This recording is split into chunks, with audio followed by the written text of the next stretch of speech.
Bonjour à tous et bienvenue sur Money Trading. Donc, on va commencer directement par les actualités fondamentales de la session précédente. Donc, on a eu une hausse des taux concernant la RBA. Donc, on va aller directement sur le calendrier économique. Donc, concernant la RBA, donc l'AUD, en globalité, on a une hausse de taux plus forte que la précédente, mais moins forte que prévu de 0,25%, de 25 points de base tout simplement. Et ici, alors la décision a été prise de cette façon. Alors, de un, parce qu'il y a eu aussi des résultats macroéconomiques plutôt positifs. Et c'est là qu'on commence à ralentir, on va dire, la hausse des taux. Donc, c'est un mauvais signe pour l'AUD en soi, hein. C'est-à-dire que si on va rapidement sur n'importe quel AUD, alors le mieux c'est de comparer une paire majeure et pas une paire croisée. Donc, on va aller voir l'AUD USD par exemple sur une heure. On voit que voilà, c'est pas quelque chose de dramatique, mais ça ne va pas faire monter la devise parce qu'une augmentation de taux va faire bouger la devise, c'est-à-dire que la devise elle va bouger en fonction des augmentations de taux ou des baisses des taux, mais une augmentation de taux plus forte que prévu fait effet de surprise en fait sur la devise et la fait monter, mais une augmentation de taux moins forte que prévu généralement, ça l'a fait un peu baisser, ça l'a fait un peu ranger, etc. etc. Donc sur l'USD, on ne devrait pas normalement avoir un cycle haussier avant la prochaine réunion pardon, de la RBA. Et donc tout cela pour dire que, en fait, vu que ça va un tout petit peu mieux en Australie, du coup, on baisse le cycle des taux d'intérêt, c'est-à-dire qu'au lieu d'être agressif ou au lieu de faire des prévisions plutôt haute, on va plutôt ralentir parce qu'il y a eu des résultats macroéconomiques qui ont aidé, qui ont contribué, qui ont justifié en fait cette hausse de taux de 0,25 et pas de 0,50. Et donc voilà, pour le moment c'est compréhensible, c'est pas dramatique sur le marché. On a perdu pas grand chose, on a perdu 0,1 centime je crois, donc pas grand chose. Donc ça risque de continuer à descendre 0,63. Ici on va trouver un support. Si on regarde rapidement daily, donc on n'a toujours pas de support, notre support il est plutôt à 0,55, mais on est plutôt en chute libre là par contre. Et donc je pense qu'on pourrait continuer à baisser, ranger, etc. jusqu'à la devise contraire en fait fasse des déclarations politiques et monétaires. Si le dollar demain nous fait une surprise, comme quoi ils augmentent plus les taux comme ils sont en train de les faire à fond, là la Fed elle commence par exemple à nous donner un sentiment plutôt de ralentissement de hausse des taux, là le USD il va reprendre de la force, hein. N'importe quel XXUSD va prendre de la force de toute façon. Donc voilà. Donc pour le moment, pas de surprise sur l'AUD-USD. Donc on pourrait continuer à ranger. Pas de cycle haussier. Donc ne vous mettez pas à acheter de l'AUD-JPY, tout ça, etc. C'est complètement difficile, hein, le contexte fondamental. Le mieux, c'est de trader tout simplement en intraday, d'acheter les supports devant des résistances basiques ou des contextes, etc. etc. Donc on continue avec l'actualité fondamentale aujourd'hui, pas grand chose, hein, des rapports sur le nouvel d'offre d'emploi de août, donc ça va intéresser la Fed, mais ça va arriver à 16h, donc euh, on n'aura pas de volatilité comme hier. Hier c'était une très très bonne journée. Discours de Lagarde, présidente de la BCE, de la Banque Centrale Européenne, donc ça peut être intéressant à suivre ce qu'elle va dire, donc je n'ai aucune idée de ce qu'elle va dire. Après, qu'est-ce qu'on a eu? On a eu pas mal de petits soucis en Asie. On a eu par exemple le Japon qui a publié, alors je sais pas pourquoi je la vois pas ici, ah oui c'est parce que j'ai mis que importante, je vais revenir. Alors le Japon qui a publié son inflation annuelle, donc du mois de septembre, donc inflation globale mais là sur le mois de septembre, euh, plus forte que la précédente, c'est à dire qu'on a une inflation plutôt euh, négative, d'accord, pour le pays, mais positive pour la monnaie. Si on va voir par exemple NZT JPY, ok, on a eu ici, alors rapidement je vais aller en une heure, hein, par rapport euh, à la monnaie, donc on a eu la publication d'inflation et donc on a eu une petite baisse, on voit ici la petite mèche ici en une heure, donc une petite baisse, pourquoi? Parce qu'en fait, à chaque fois qu'on a une donnée d'inflation plutôt euh, positive, dans le sens qu'elle est plus forte que le précédent, alors pas positif pour le pays, hein, une inflation, ça veut dire une augmentation de prix, tout ça, donc la vie coûtera plus cher, mais je veux dire positif sur le calendrier économique, d'accord. Normalement, ça va inciter la Banque centrale à agir pour essayer euh, pour essayer, on va dire, de ramener l'inflation à moins de 2%. C'est un objectif de la ramener à moins de 2%.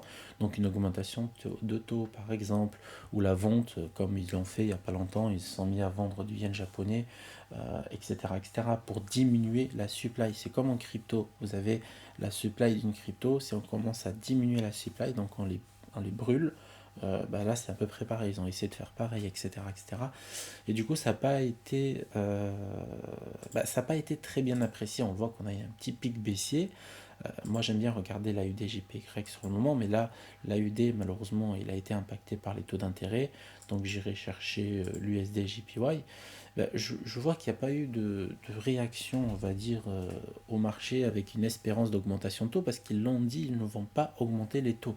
Et en plus, le gouverneur ou le président de la banque au Japon, il arrive en fin de mandat bientôt, et il a dit, moi je n'augmenterai pas les taux pendant mon mandat, donc les taux d'intérêt yen japonais ne vont pas augmenter. Et donc voilà.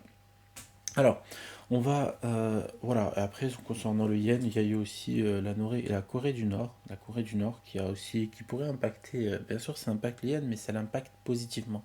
La Corée du Nord veut faire des essais nucléaires sur la mer du Japon, mais en dehors de la zone économique japonaise, mais quand même, c'est dans la proximité du Japon. Alors, c'est des essais nucléaires, mais sans le nucléaire. C'est plutôt le missile qui va être testé. Et donc, ça arrivait assez souvent. Et en fait, ce genre d'événement renforce les yens généralement. Alors, j'ai pas compris pourquoi. Peut-être c'est par rapport que le yen japonais détient des dettes d'État diversifiées. J'en parle dans mon livre L'analyse fondamentale appliquée au trading. Et vous allez voir par vous-même, etc. Donc voilà, allez, maintenant on va passer aux techniques. Donc sur le calendrier technique, pas grand-chose. Maintenant on va passer aux techniques. Alors, pas crypto du coup. Allez, le VIX, ici rapidement, donc on trouve un support comme prévu sur le VIX. Ici, pour le moment, je ne sais pas si ce support va tenir, parce que quand je regarde par exemple le S&P 500 rapidement, on n'a fait que monter pendant les heures de la session asiatique. Et donc je pense que ce support va péter. Alors, c'est pas des gaps, c'est des ouvertures parce qu'il ouvre à 9h25. Donc, je pense qu'il va péter. Il y a moyen qu'on vienne chercher la résistance qui est juste là. Et on a un support un peu au-dessous. Voilà, moi, ce que je surveille, si je veux shorter, on va dire les indices, c'est un VIX à 28 qui rebondit. Ok, bien sûr, là, je vais augmenter un peu mon risque parce qu'on va passer en dessous de 30. Mais si je veux tout simplement acheter du Dow Jones ou des indices, etc., je vais plutôt m'attendre à un VIX euh, alors qui casse les 30 en fait, qui casse les 30 ici, qui passe en dessous de 30.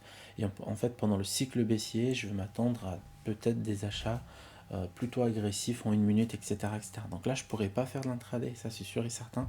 Vu les cours, comment ils sont bien remontés, ça va être très difficile de faire l'intraday dans le sens en fait du cours. Donc je serai obligé d'être scalper aujourd'hui. Et c'est pour ça que je suis obligé de définir mon billet, mon contexte global tous les matins de cette façon. Vraiment, je fais comme si je le faisais pour moi, sauf que je le fais pour vous avec des commentaires et je le poste sur YouTube. Allez, sur le dollar, alors sur le VIX rapidement, au cas où, si ça part en cacahuète, il y a cette résistance donc, qui est toujours à 33 qu'on n'arrive pas à casser. Depuis que le VIX est parti à 34, bientôt 35, donc on est revenu, on a stagné ici. Alors sur le DXY, pareil, le dollar très intéressant toujours. Donc ici, petite trade assez sympa, donc en 1 heure. Donc si je vais en 15 minutes, moi ça me plaît bien de regarder les cours en 15 minutes. Je trouve un support, d'accord, je trouve un support rapidement, je vais vérifier sur Forex Fonda, donc un GPB USD, ça m'intéresse. Donc sur 1 heure, vous voyez, il arrive sur des zones intéressantes, mais pour le moment c'est pas shortable. L'euro dollar, il arrive sur des zones intéressantes. Donc lui, on peut se permettre de se dire, ok, on peut le vendre de cette façon et aller chercher 0,87 300 et gagner, on va dire, 70 pips. Mais sur le dollar, rapidement, alors, je fais un peu de forex en ce moment, ça m'intéresse et je le partage pas, mais je fais vraiment que par rapport au dollar. Voilà, moi je préfère le faire de cette façon. Moi, je suis sûr de pas me planter. Je le fais du dollar, du yen. Et le reste, je regarde même pas. C'est-à-dire que je ne vais pas regarder la politique monétaire d'en face. Ce que je veux regarder, c'est la politique du dollar, la politique du yen. C'est pour ça que je reviens souvent sur le yen parce que ça m'intéresse fortement. Et le yen, valeur refuge, le dollar, bah, refuge quand il veut, hein, ça dépend du cycle, je l'explique aussi dans mon livre. Le trading, bah, l'analyse fondamentale appliquée au trading, vous allez voir, c'est très intéressant. Alors, donc en 15 minutes ici, on trouve un support, donc on a un petit rebond. Je crois que c'était hier. Non, c'était pas hier. C'était lundi. Ok. Donc ici, le support, il est assez sympa. Donc on arrive sur un bas de session du coup de New York d'hier. Donc ça, c'est la session d'hier que vous pouvez activer tout simplement dans Pro Context ici, session précédente. Et en fait, ça va vous donner les sessions d'hier, tout simplement. Et là, normalement, à 7h du matin, on aura la session euh, de l'Asie qui va se dessiner. Donc voilà, pour le moment, je m'attends à ça. Après, voilà, j'ai toujours ces niveaux-là qui pourraient me déranger. Donc je pourrais rebondir et continuer, bien sûr, à stagner dans cette direction. En attendant toujours des informations. Mais en attendant, il y a de quoi faire. On peut profiter de certains trades sans problème. Alors le gold pour moi, si je regarde en daily, ça fait peur. Ok, le gold en daily, ça donne envie de bullish, bullish, bullish, bullish.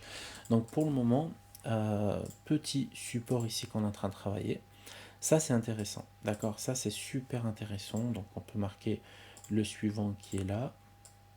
Ça, c'est très intéressant. Je me dis, le gold est acheteur, mais par contre, on arrive sur des zones de short. Donc, ça va m'intéresser à la vente. Alors, quand j'ai dit à la vente, vraiment, je vais vendre léger. Hein, ok, si par exemple, je vais aller chercher un canal de tendance, je vais m'arrêter à peu près là. Ok, ça va me donner peut-être 150, 200 points. Mais par contre, le lot sera minime. Ok, si j'ai cherché 20 points, j'aurai un lot beaucoup plus important. Mais sinon, sur le gold, voilà, je m'attends à un petit retracement. Donc, je vais mettre en 15 minutes pour essayer de voir où est-ce que je pourrais vendre. Vraiment, les extrémités qui sont là, je pourrais les shorter. Ok, hop, je vais mettre en M15 ici.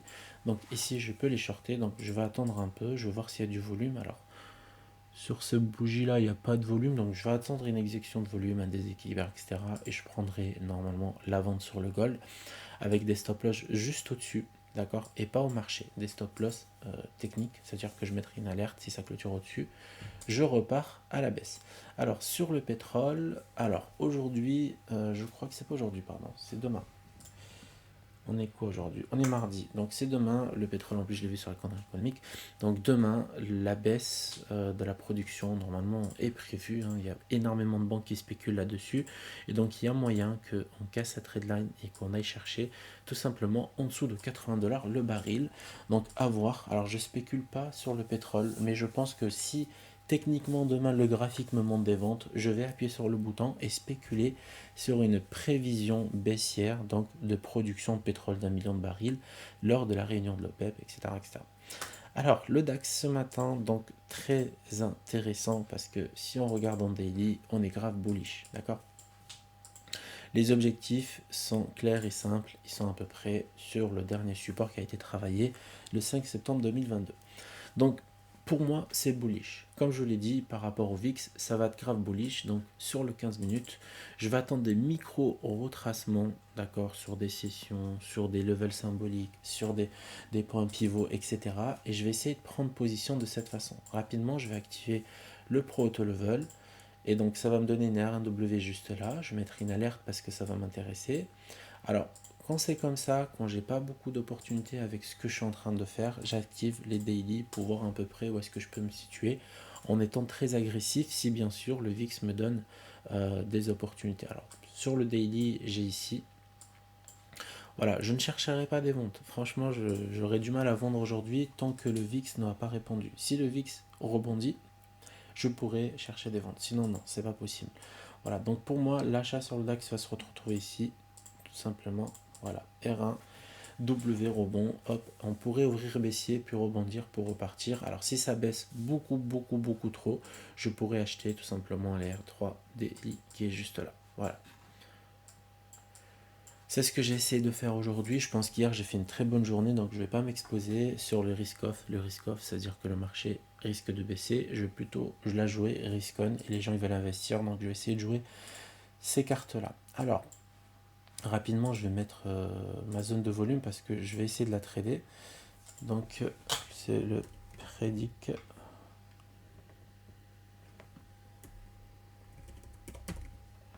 Voilà. Hop.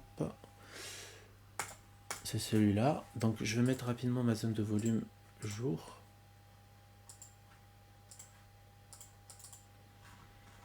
Alors c'est important parce que si on revient là-dessus, ça va faire très mal. On risquerait de bien rebondir.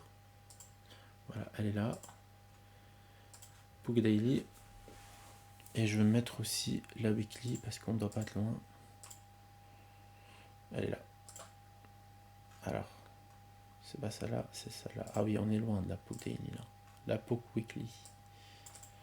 Voilà, ça c'est fait. Donc c'est les Pooks qui m'intéressent là actuellement. Donc je pense qu'on peut travailler ici, sinon on va travailler ici. Et si on travaille ici, on pourrait bien rebondir, on pourrait faire ou un truc comme ça, ou un truc comme ça. Voilà, donc si bien sûr on a de la vente qui va se déclencher, je verrai en fonction du VIX sur le moment. Malheureusement, je ne peux pas déterminer des zones, parce que là, il n'y en a pas. Je ne peux pas dire que là, c'est une zone de vente, c'est pas possible pour le moment. Donc le VIX ne me donne pas, on va dire, techniquement quelque chose qui va me donner envie de vendre. Voilà. Allez, on va passer au Dow Jones. Donc c'est à peu près le même contexte malheureusement. Donc on va rapidement tracer ça pendant que c'est à jour. Hop. Donc le POOC, il va se retrouver juste là. Mais ça, c'est le weekly. Hop. Et maintenant, c'est le POOC daily.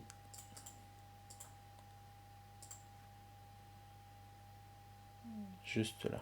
On a une forte zone de volume ici qu'on pourrait travailler. Je vous rappelle que je fais du trading session, donc je travaille énormément avec le volume. Et là, en fait, il y a une très très grosse zone. En tout cas, je vais essayer de marquer une alerte juste là, au cas où le marché revienne. Mais là, ça va être difficile pour que le marché revienne, honnêtement. Donc, je vais essayer de me marquer rapidement les zones du proto level qui vont m'intéresser. Alors ici, R1 daily ou sinon daily high qui a été cassé, donc on peut venir le travailler pour repartir encore. Level symbolique juste là. Voilà, level symbolique qui va se retrouver sur des zones clés. Ça me plaît. Ici, je pourrais rentrer en achat. Ici, je pourrais tenter un achat rapidement scalper. Après, pour de la vente, si bien sûr, et si le VIX me donne envie de vendre, ici, je pourrais vendre ici rapidement en scalp, etc.